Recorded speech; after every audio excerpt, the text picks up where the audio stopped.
you check the children? Show a little match sometimes. Hi, I'm Chucky. Wanna play? Sometimes. That is what You're gonna need a bigger boat. What's up, everyone? Welcome back to the Horror Show. I'm Cecil, Laird, and I'm here to do a review of the 2024 found footage release, Frogman.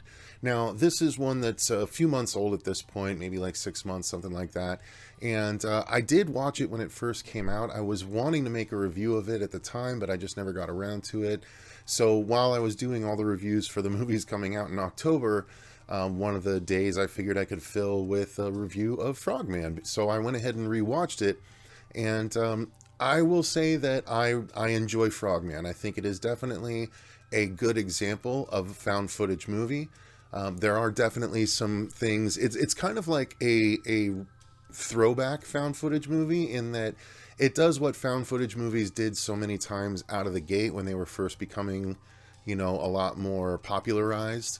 In the wake of Blair Witch and everything like that. This is of the, of the family of the Frankenstein theory and, exists and things like that, where it's basically people out looking for a thing, and there are like a couple quick glimpses along the way, and finally you finally get kind of a good look at everything towards the end of the film.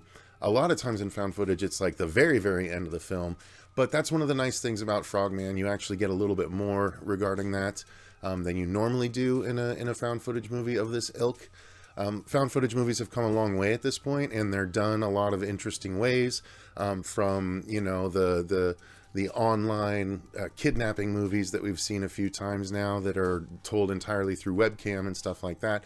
Host was a new kind of found footage movie that did really, really well. So it's come a long way, the found footage subgenre. But this is, like I said, a throwback to the original ones. It's a group of people going out into the woods, seeking out something. I'll just lead into the story, which is about a man who, as a kid, when he lived in this rural area, I'm not even sure exactly where in the country it's supposed to be, but when he was young, he caught a glimpse of something that looked like a giant frogman, and there are legends in the area of such a thing existing. Then he ended up leaving town for many, many years, and now as an adult, he's come back to try and prove that what he did indeed see is the actual frogman creature that people whisper about.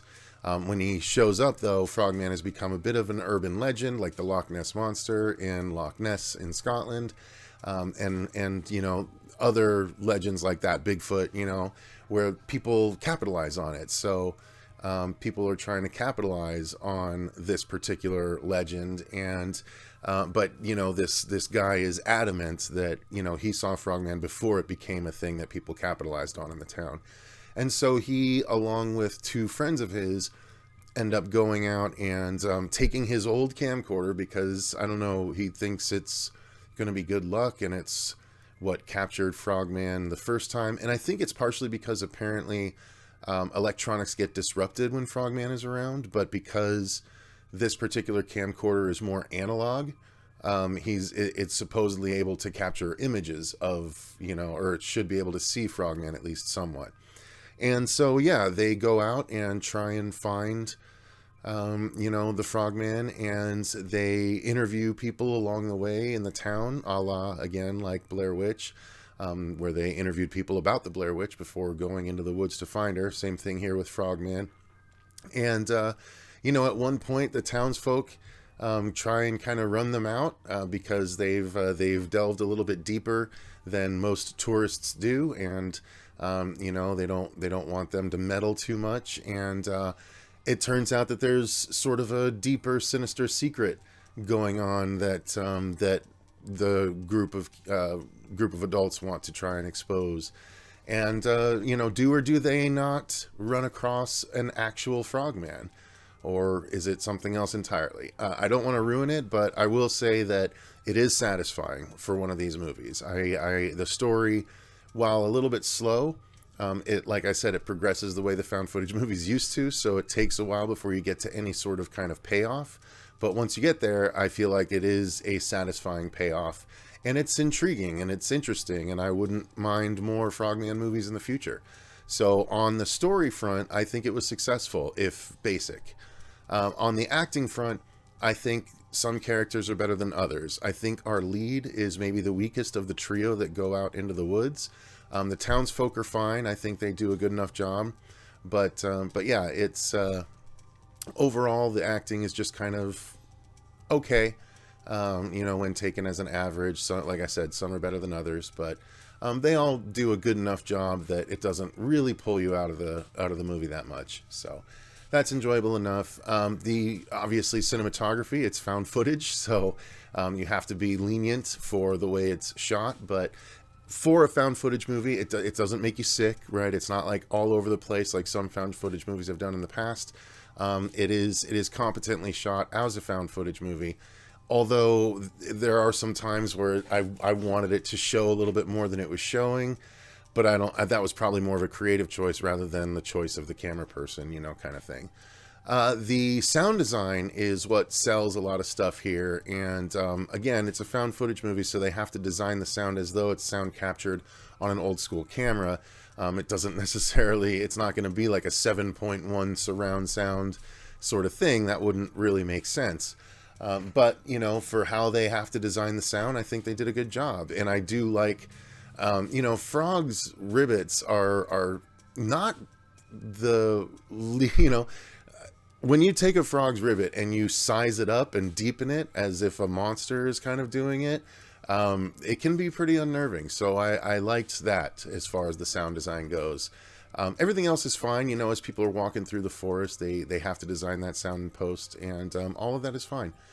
Then I would say the effects are something that's worth talking about as well. There are some cool effects. Obviously, you don't get clear glimpses at all of it because it is a found footage movie.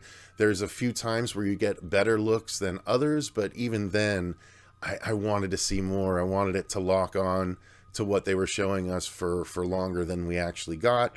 But, that's the trade-off you get with a found footage movie sometimes. But, again, the effects that we got were cool and interesting and, unnerving at times. So I appreciated this movie for what it was, for sure. Is it the best found footage movie ever? No. But it's definitely one of the stronger entries into this classic found footage style, into what I would say is a now classic found footage style. So if you're into that sort of old school, looking through the, looking in the woods for something and then having it find you, this is one that I think you'll enjoy.